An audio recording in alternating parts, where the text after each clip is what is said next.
En esta ocasión hablaremos de las fuerzas de Porter como una herramienta específica y necesaria para conocer la competitividad que puede tener una organización lucrativa dentro de un entorno.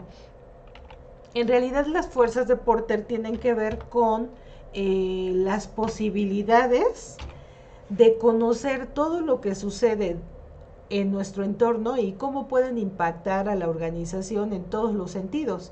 Entonces, esta herramienta en realidad es relativamente nueva porque surge con Michael Porter a finales de la década de los 70 del siglo pasado, es relativamente nueva. Él todavía vive, de hecho tiene aproximadamente 75 años y actualmente pues se utiliza como una herramienta necesaria e indispensable para entender el entorno a donde nos vamos a posicionar, donde vamos a estar compitiendo y pues considerar estos aspectos que van a ser determinantes para que nuestra organización, nuestra empresa, nuestro emprendimiento realmente pueda funcionar. Entonces, básicamente son cuatro fuerzas y esas cuatro fuerzas externas van a llevar a una quinta. Esas son las amenazas la número uno sería el poder de los clientes, las amenazas de nuevos competidores, el poder que tienen los proveedores, las amenazas de productos sustitutos que finalmente en su conjunto forman lo que se conoce como la rivalidad competitiva. Entonces vamos a analizar cada una de ellas y en primer lugar vamos a ver el poder de los clientes. El poder de los clientes tiene que ver con las muchas opciones que tienen ellos para poder decidir qué producto comprar. Obviamente, entre mayor cantidad de productos hay en el mercado, es mayor la posibilidad que ellos tienen de poder negociar el precio. Es decir, no lo van a negociar directamente, pero van a ver una gama de 20 productos iguales y entonces ellos van a seleccionar 3 y de esos 3 a lo mejor los analizarán más profundamente, pero finalmente por las características que tenga uno de ellos que se identifiquen más con el cliente es que va a decidir por el producto.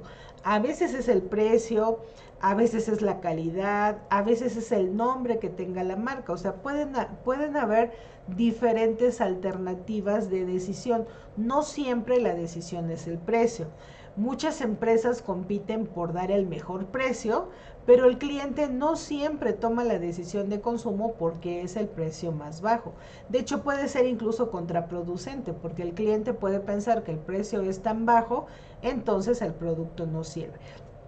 Pero esta situación nos hace reflexionar si ese es nuestro entorno donde vamos a competir y hay productos similares a los que nosotros queremos sacar al mercado y el cliente tiene ese poder de decisión, entonces esto nos va a obligar a que nosotros pongamos nuevos precios, hagamos nuevas promociones, a lo mejor hagamos descuentos, a lo mejor le cambiemos la vista al producto o algo para llamar la atención porque vamos a estar en un mercado donde el cliente va a tener muchas posibilidades de decisión para que finalmente podemos convertirnos en la que él elige. Eso es por el lado del poder de los clientes. Esa sería la primera fuerza que tenemos que analizar.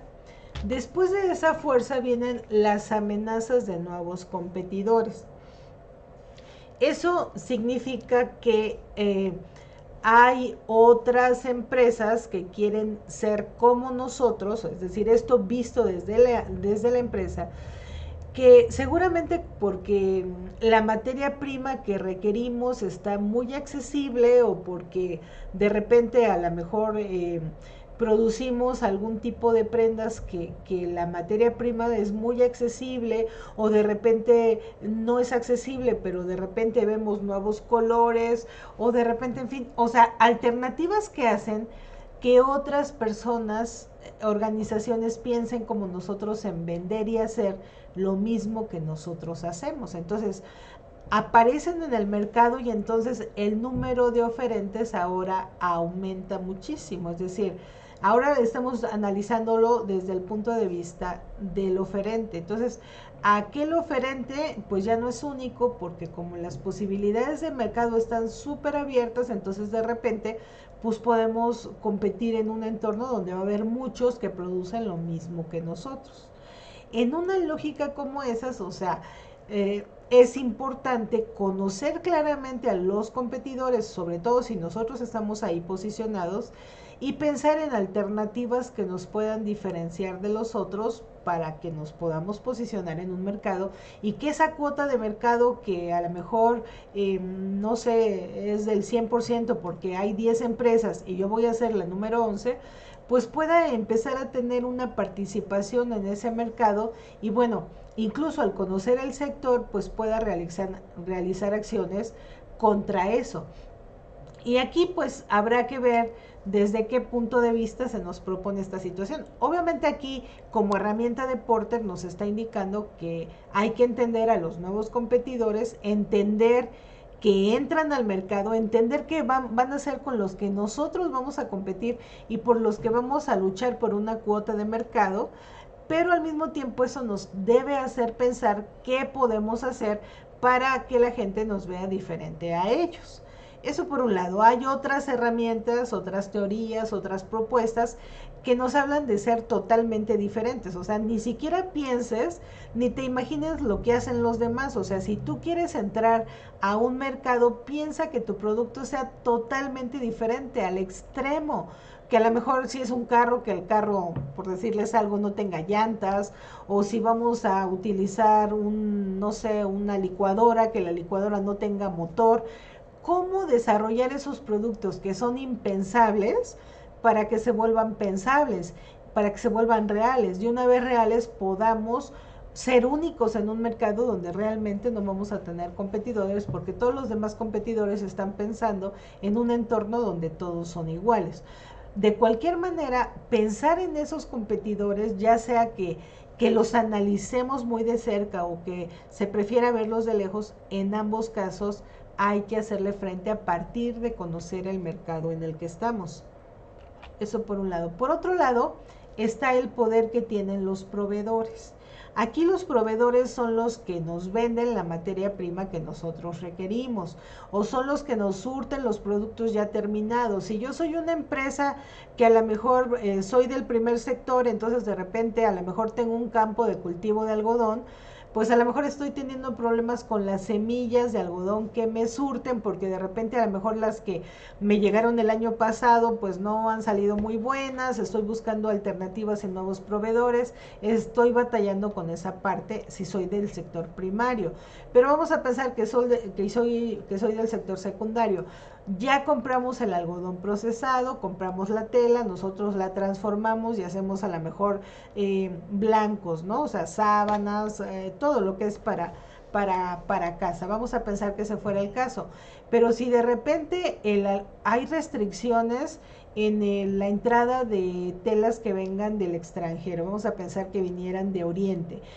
Si el gobierno pone restricciones a pone aranceles o no sé, cualquier situación que esté fuera de nuestras manos, no vamos a tener acceso a esa materia prima.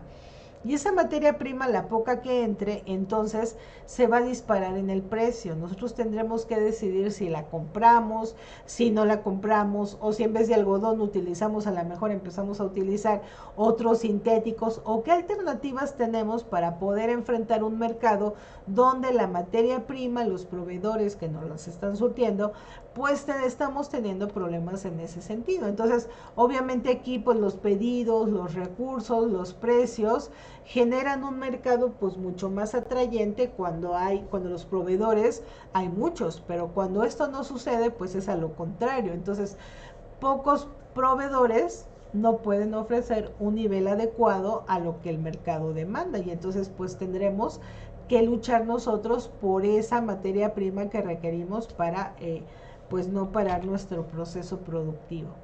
Y por otro lado están las amenazas de productos sustitutos. Esos productos sustitutos son aquellos productos que no son iguales a los nuestros, pero que los pueden sustituir fácilmente. Ejemplo de ellos, no sé, por ejemplo, si fuera un producto de consumo, sería, por ejemplo, la leche materna. Cuando salieron algunas marcas de leche en polvo, anunciaban que eran incluso mejor que la leche materna. La leche materna no se puede sustituir, pero eso nos lo ha enseñado la historia. En su momento, los comerciales, los anuncios que veíamos en televisión decían claramente que la leche en polvo era mejor que la leche materna. Tuvieron que pasar pues varias décadas antes de que se restringiera la publicidad que se hacía en esos productos, porque eso es totalmente falso. Pero eso es un producto sustituto, o sea, que viene a, pues si no a ocupar totalmente el mercado, pero sí puede ser consumido en gran cantidad. Otro ejemplo de estos productos, a lo mejor que ya no sea de consumo, pero que sea pues, de uso, digamos, a lo mejor son los, no sé, por ejemplo, los estéreos, que en su momento antes eran consolas, que utilizaban los llamados discos LP de plástico gigantes, y que estos discos después se convirtieron en cassettes para tener un estéreo más pequeño, pero que seguía siendo muy grande, y después a alguien se le ocurrió sacarlo, desprenderlo con un cassette y que lo pudieras llevar de bolsillo. Y después de ese cassette aparecen, que eran los Walkman, aparecen los Discman. Ahora es un disco plano, un disco delgado que puedes llevar como un platillo y que va a ir sustituyendo a los otros. Y bueno, de repente se posicionó en la década de los 80s, de los 90s, surgen incluso Netflix justamente nace y surge por la renta, porque se atreve a rentar películas en este formato cuando todavía muchas personas no tenían el aparato para tocarlo, pero se atreve. Pero cuando se posiciona en el mercado, ¿qué aparece?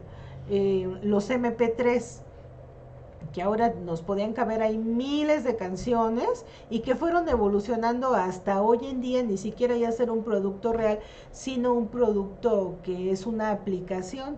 Entonces, para escuchar música podemos utilizar esta nueva aplicación y ahí ya ni siquiera tenemos que guardarlos, porque podemos guardar esas listas de reproducción y las tenemos ahí en nuestro celular. Entonces, imagínense cómo cada vez un producto sustituto vino a impactar el mercado en otro, pero no solamente compartió el mercado, sino que lo desaparece y sigue avanzando hasta incluso desaparecer la modalidad de tangible, y de ser un producto tangible se convierte en uno totalmente intangible. Pero el resultado que recibe el cliente es exactamente el mismo. Entonces, esas son las amenazas que nosotros vamos a tener que ir enfrentando con esos productos sustitutos que son la novedad en el momento que se lanzan, ¿no? Entonces, regularmente a veces tienen mejor precio, no siempre es el precio como les digo, a veces tienen mejores funciones, otorgan otras características que son diferentes al que tenemos, y entonces la gente se inclina por ese nuevo. Entonces, mejoras aplicadas ya sea a los canales de venta o a la publicidad van a estar presentes en ese nuevo producto, y por lo tanto se convierte en una estrategia que debemos de analizar para nuestra empresa. Y finalmente, la unión de esos 4 elementos nos va a dar como resultado una rivalidad competitiva. Nosotros al final estamos participando en un mercado donde hay otros que son similares a nosotros, otros que ya tienen mucho tiempo o empresas de reciente creación tal como nosotros, y vamos a participar de ellas y nos vamos a enfrentar con los clientes, con los proveedores, con la competencia, con los productos sustitutos, y tenemos que vivir en un entorno donde es súper importante entender lo que pasa, porque además todo este análisis se va a convertir en una herramienta que nos va a permitir pues posicionarnos e ir adentrando ese mercado. Ahora, esta rivalidad competitiva pues es importante porque nos va a permitir conocer al otro, al que está cerca de nosotros, a lo que está haciendo. No se trata, les digo, esta herramienta lo señala, pero hay otros autores que dicen que no es necesario ni siquiera analizar tu entorno. O sea, tú como un producto diferente puedes posicionarlo si piensas en algo totalmente diferente. Pero en esta herramienta particular nos habla pues de ese análisis, de que estamos ahí, estamos en medio, no estamos solos, siempre hay un mundo que nos está vigilando desde la misma posición en la que nosotros estamos. Entonces es entender esa rivalidad que tenemos de los competidores en nuestro entorno, ¿no?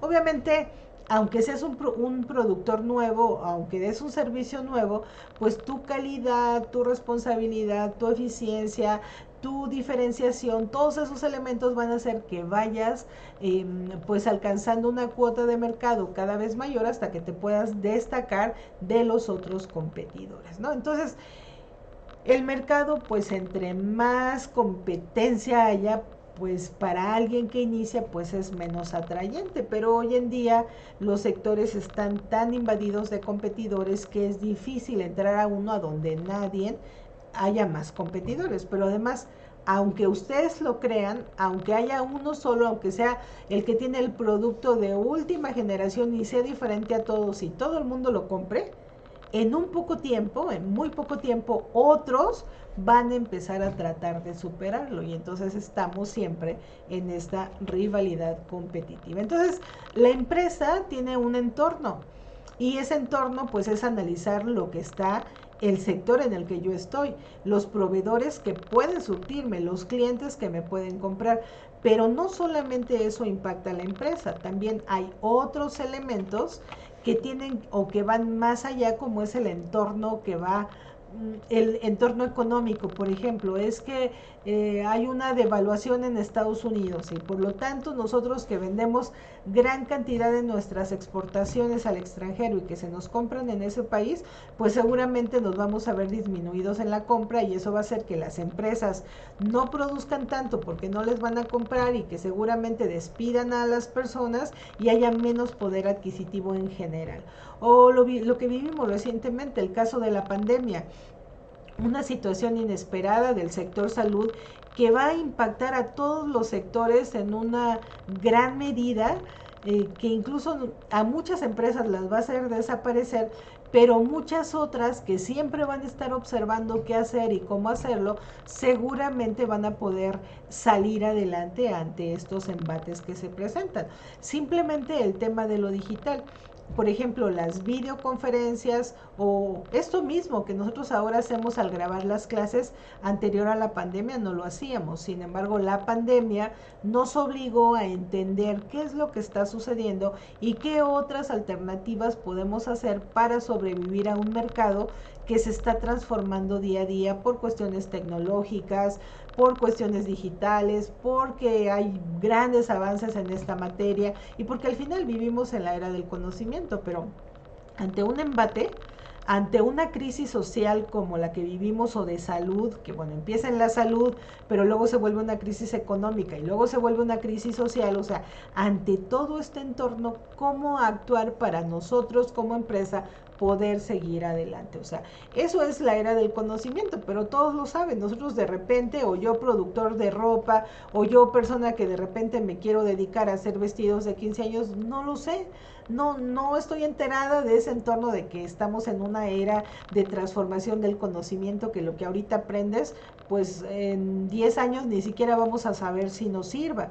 De hecho, las carreras que van a estudiar los jóvenes que ahorita tienen entre 7 y 10 años, ni siquiera las conocemos. Entonces, imagínense el cambio vertiginoso que nos espera en esa transformación y todo eso siempre impacta a la empresa. Entonces, en esta clase vimos las fuerzas de Porter, aquí se las dejo, el poder de los clientes, las amenazas de nuevos competidores, el poder de los proveedores, las amenazas de productos sustitutos y todo esto junto nos da como resultado la rivalidad competitiva. Bueno, chicas, cuídense mucho y nos vemos en la siguiente clase.